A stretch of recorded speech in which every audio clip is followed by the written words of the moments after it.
super excited about this Thursday night and the Boneyard and, Night of the Boneyard, all that kind of good stuff, and just the energy that I know our fans will bring, and to be back in Dowdy. That's a special place and special atmosphere that our fans create. I know our student body will, and our guys are excited about the blackout game as well, and got a really good opponent in SMU coming in. Offensively, they're a typical American Conference offense. It's averaging about 35 points a game, about 450 yards, 260 in the air, 180 on the ground, something like that. And that's led by their quarterback, Preston Stone, who's a sophomore, doing a really good job, already threw for 1,200 yards. They're a spread offense, but they also want to run the football. They got some really good tailbacks. Number 4, Knighton, is kind of the guy that's been the guy the last few games. They did a little bit by committee throughout the season, and they've had a few injuries in that room with Johnson and Wheaton kind of being in and out of the lineup on the season, but they're really good backs. And the receivers, they got a bunch of guys out there.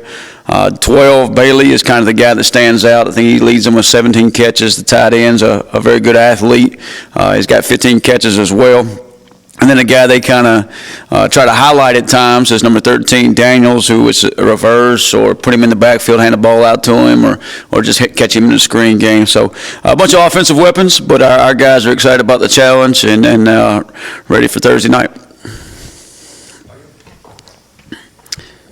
Coach, how much can your defensive players feed off, the Boneyard on a night like Thursday? Yeah. They should be running pretty good. Yeah, that's always just the energy and the excitement from our fans. I think our players truly feed off that. Especially when things are going well and that thing's pumping, or that you need the fans to pick you up a little bit, and they certainly do that. And our players are excited about that. And sometimes you got to create your own energy when you're on the road, but at home you get a little extra boost, and that plays in our favor, certainly in Dowdy.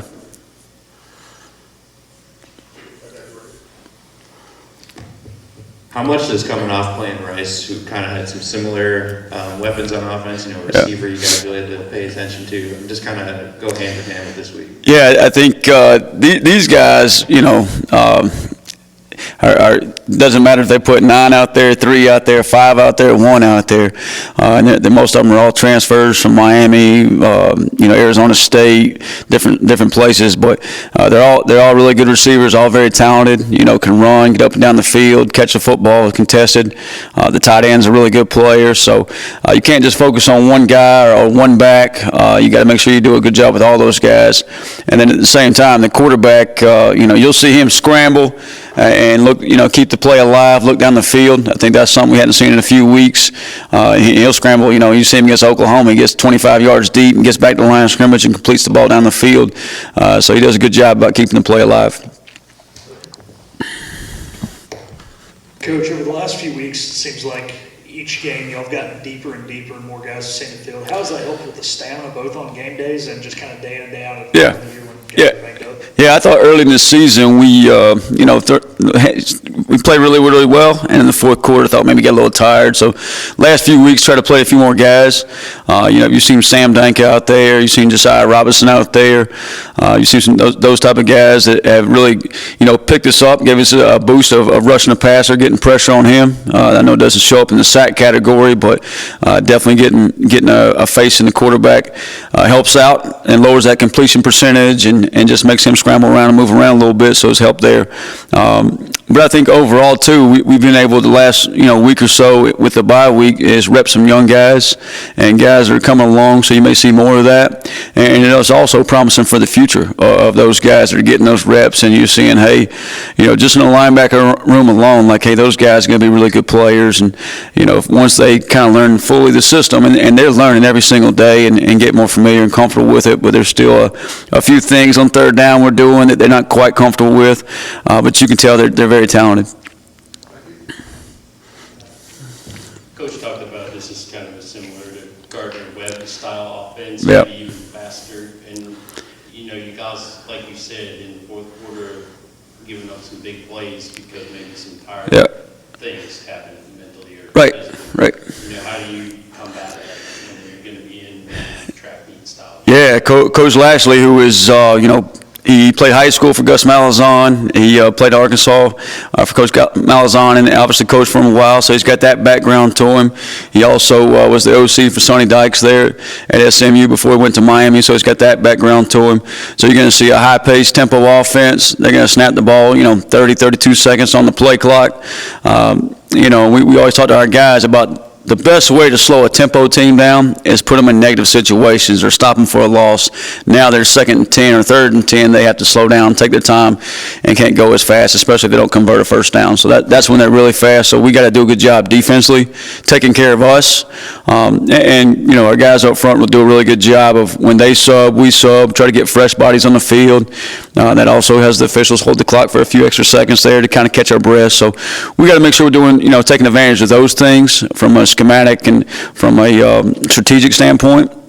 But at the same time, it still comes down to the fundamentals of the game and make sure we're doing a great job with our eyes, great job tackling, and just focus on the fundamentals, trying to create a few turnovers as well. Coach, what was your overall focus on defense during the bye week before getting prepared for SMU? Yeah, I think we've done some good things throughout the season, and it's just kind of, hey, going back and make sure we focus on the fundamentals. We had tackling was a big emphasis for us. I think we've done a really good job tackling up to this point. There's not been we've missed our fair share of number of tackles, but it's probably overall in my years of being around the game, it's just probably one of the better tackling football teams we've had. And I think that's a little bit, about our athleticism, how well our guys run. But, if you don't focus on that and you don't pay attention to it, that can go away in a hurry, and I think that can cause some problems in a hurry too. The other thing we kind of locked in to make sure we're doing a good job is turnovers. I think, if we got to create turnovers each and every game to give ourselves a chance to win, give us extra possessions offensively, give us short fields. So we went back and, hey, make sure we're really locked in on that, whether it's creating chaos and havoc for the quarterback, make him throw some bad footballs, or just, receivers and running backs punching that football out. So if we can do those things, I think we can put ourselves in position to win football games.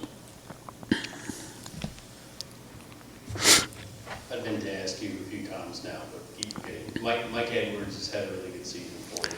Can you tell us a little bit about him? Yeah, Michael is a special young man. He played 2 years ago at Georgia Southern, was a freshman there. I think played over 500 snaps, started a bunch of games there. Last year was kind of behind, down the depth chart a little bit for us, behind a couple guys that were older. And it's come in and just he's enjoys the game, loves the game is probably the best way to say it. The best thing to say about him is he gets out there and just loves being, on the field and competing. And, he's a little bit of a smaller linebacker, but does a really good job in the run game, does a really good job playing sideline to sideline. And I think he's getting better every single week and just excited about him the rest of the season.